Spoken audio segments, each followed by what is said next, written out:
What is happening today with the sesquicentennial? I mean, we don't have the same feelings. We certainly don't have a national commission, and it's bifurcated to states and regions, and nothing really going on, it seems, to the general public. Well, given the non-productivity of the U.S. Congress, I am delighted that they have not set up a commission. Frankly, I can say with authority the sesquicentennial will be nothing like the centennial was. But you have to remember, we're talking about two different nations. In the early 1960s, Korea was behind us. Vietnam lay far in the future and unknown.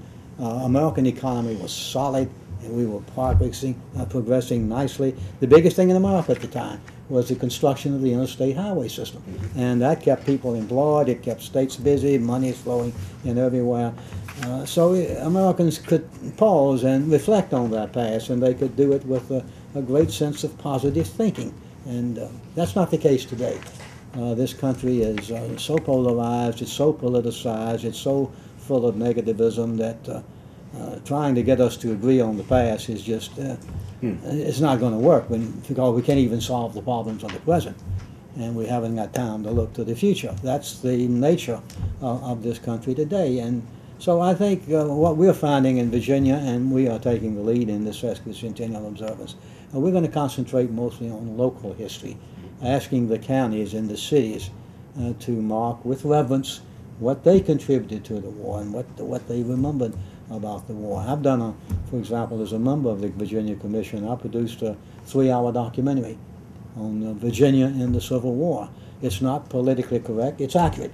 We tell the story in 9 20-minute segments, which are designed for the classroom. And teachers, as one being one I know, a teacher loves to teach 20, show 20, and wrap up 10. So we've given them 9 blocks, beginning with the causes of the war, slavery, battles, leaders, soldiers, women, etc.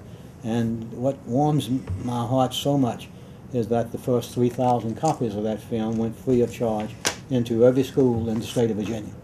So for years and years to come, that film is there to teach Civil War history and hopefully to awaken the young to an appreciation of history. We failed in the centennial, and I admit it openly. We failed to take the young into consideration. We were having such a good time ourselves. I was having a great time as a child. Yeah. It's one of the great, as I told you, it's but one of the you great joined memories us. of my We life. didn't come to Well, you. No, that's true. I volunteered. Right. I came right to you. You didn't have to convince me. But what we're trying to do now is instill in the young a knowledge of history that they can take into maturity, because let's face it, they're the ones to whom we pass the model of this country. And if a child does not understand democracy, how can that child possibly understand when democracy is threatened? They have to learn history. The future depends on their knowledge. It does. The first axiom we learn in graduate school is any nation that forgets its past has no future. And we have 3,000 years of testimony to prove the accuracy of that statement. We have got to remember the past. I think the Congress would be much benefited if they could be forced to take a semester of basic American history to learn what holds this country together. The one thing they're a reflection of our nation. Yeah. Congress. Yes. You know, whom we elect is ourselves.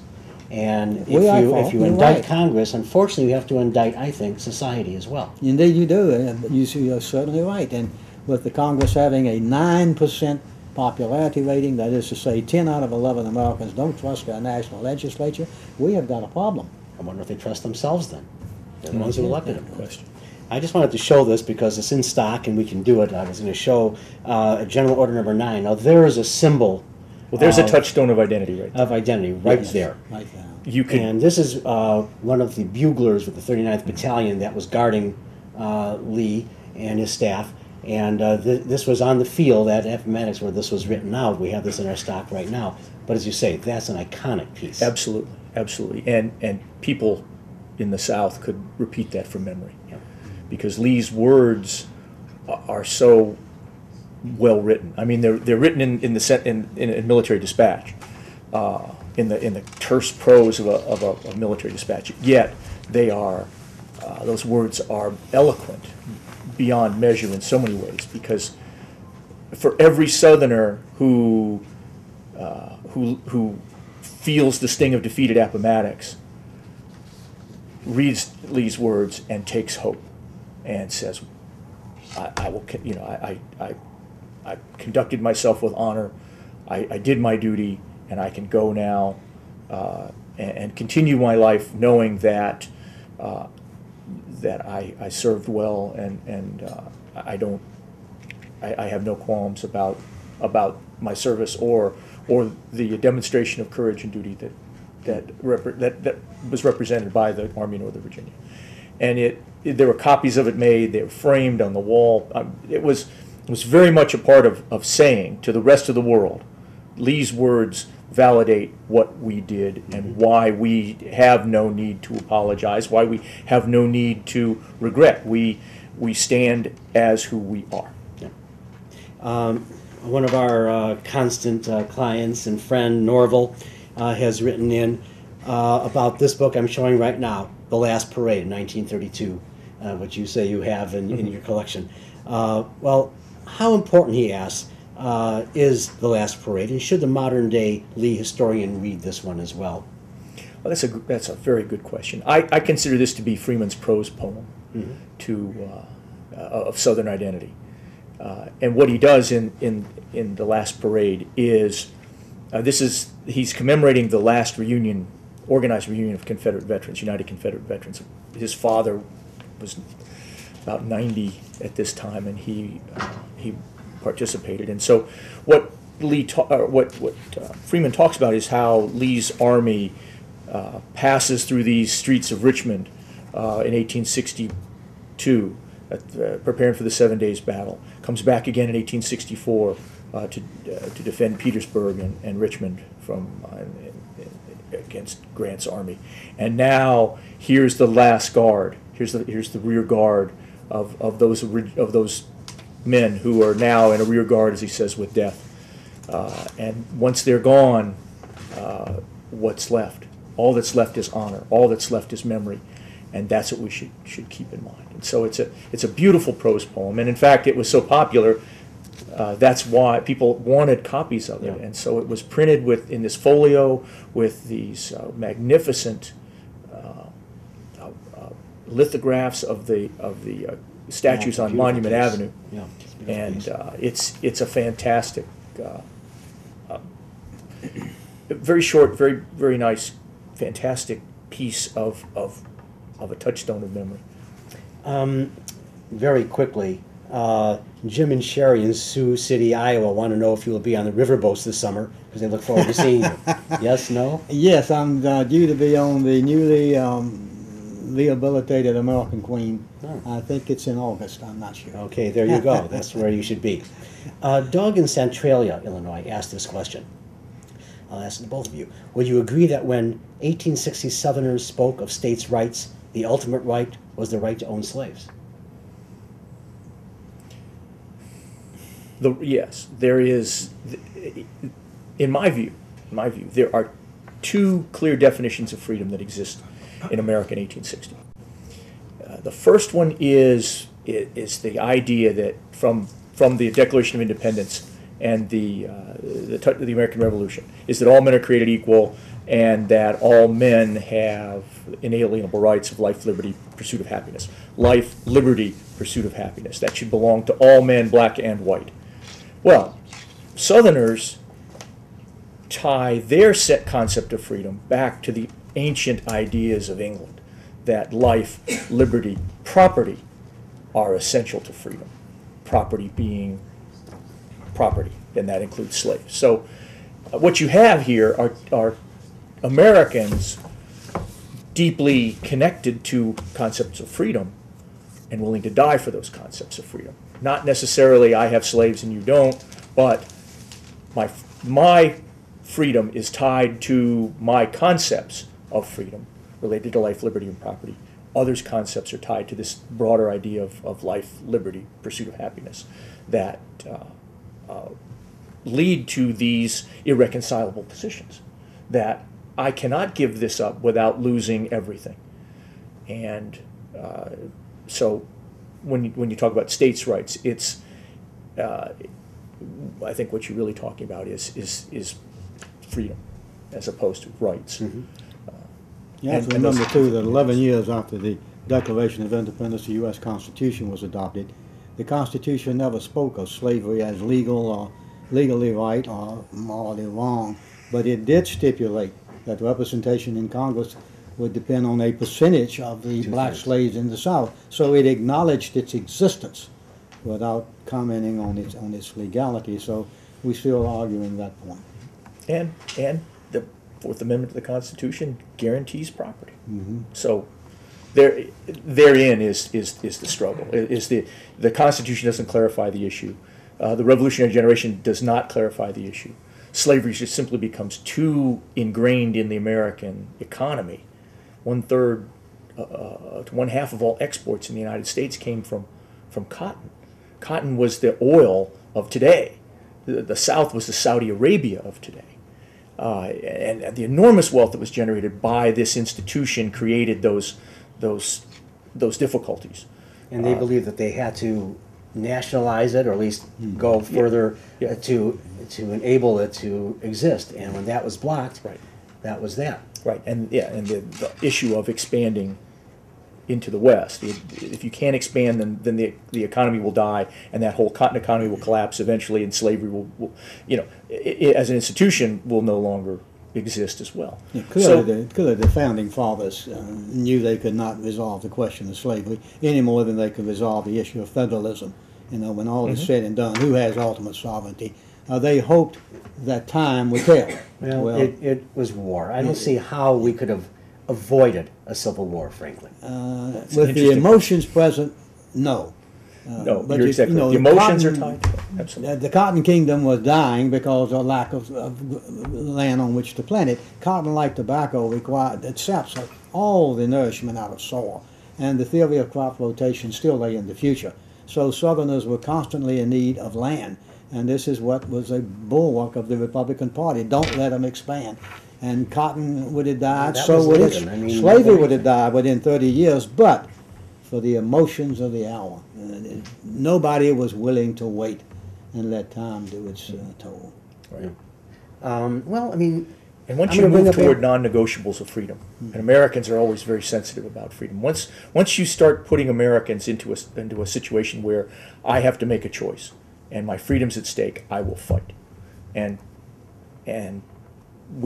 Americans put themselves in that position where it's either fight or be destroyed. And when you put people in those positions, there's just no other option. We're running out of time a little bit here. I want to go back into your book a moment, because first of all, Keith, your book, there's so much more in here on memory, truths, and identity that is fleshed out along the lines of Douglas Southall Freeman as the central character. And there's a lot more to read in this book that I think is fascinating, will be fascinating to our audience as well. But yours, I'm going to show, here's a photograph, an albumin photograph that came directly off the glass plate in the Library of Congress. We have this in our stock, and actually is in our sales part. If you want to go to our website, you'll see this and some others that were taken directly off glass plates and made in albumin. And you have this photograph in your book in the chapter on vermin. You want to explain that real briefly, just what this was about vermin? I mean, there's so many different things we could talk about in your book, because there are 132 different ideas plus. But tell us about this one. Well, vermin were always there. This is a filthy war. Nobody had any ideas of hygiene, etc. The lady is probably cooking dinner, and a few hours earlier she'd been washing clothes in the same pot. This would be a quite normal thing. It was a medical nightmare. Had Lister and Pasteur lived 10 years earlier, the war could have been shortened, the casualties could have been cut in half, because no one knew anything about germs, about hygiene, etc. And I often, and which are the basis of medicine. I often tell medical societies I would have been considered the Messiah if I could have walked on the battlefield with a box of Band-Aids and a tube of Neosporin. I could have saved innumerable lives. But this is an ugly war, and one has to keep that ever in mind. This is how Bud's book is laid out. You'll see on one side the photograph, which is an artifact actually, and an illustration of that, and then talking about it on the other. That's where the content comes through. I can't tell you how. Don't know what I'm opening to, but I'm just showing you other areas of this book, and it's just a fascinating book that everyone will like. I'll tell you one thing: kids will love the small photograph of amputated feet. Mm-hmm. that are in there. First time I'd seen that one, yikes. But there are just innumerable things in here that make this a human story. And I'm just opening this up willy-nilly here to that. I want to thank some of you who have already participated here and purchased books. We appreciate that. These are first editions that you can get, and I just want to let you know about them. Keith, I'm going to put you to work to maybe sign a few of these of yours. We've had Bud already sign some. I can give you a few as well, Bud. Why don't you just start out with a couple right here. And we have to talk to National Geographic about a place for authors to sign from now on. But Bill in Tavara, Portugal, appreciate your being online with us. Michael in New South Wales, Australia is with us. That's why virtual book signing is not just you sitting here in the shop, but you can't come in the shop. You're in Australia and you want to be a part of us virtually here. This is how you can do it. Rick in Chapel Hill, North Carolina. Richard in Chicago. Rich in Green Bay, Wisconsin. James in Raleigh, North Carolina. Harold in Pottsville, Pennsylvania. Robert in Richmond, Virginia. Gary in Sewickley, Pennsylvania. Hi, Gary. Lynn in Nashville, Garrett in Palmdale, California, Helen May in L.A., the Smith family in Longwood, Florida, Gary in Mount Clemens, Michigan, Rob in Providence, Utah, and others. Jim in Lake Forest, so you should come on down here. You're not that far. It's a nice day out there, I understand. Bill in West Chicago, Illinois, and others who have done this as well. We appreciate your helping us bring authors of this quality into our shop and have the discussions that you're hearing today and many others. You know, this will be archived, so I hope that you will watch that as well. We're at the end of our hour at this point, and I'm going to remind you that these are our two books that we have. I think we still have a couple of the first editions of Bud's book. No, we're out of that. This one as well. So if you want one inscribed or signed, we'll have signed book plates for you, but if you want something inscribed on a book plate, this is your moment. We can't get it to you probably in time for Christmas, but we'll get it to you nonetheless. What didn't make it into this book? Is there a chapter or three that you would like to see? 200 other little tidbits that 200 didn't others. make it into the book. There's another volume for you. That's right. Yeah, there you go. You're right. I hope that will come. Well, again, thank you for joining virtual book signing here at the Abraham Lincoln Bookshop. I want to thank the publishers of these books to bring you in, and also the staff here at Abraham Lincoln Bookshop, and all of you that have come in on a nice day like this to visit with us live. We appreciate that as well. Thank you again. We'll see you next time.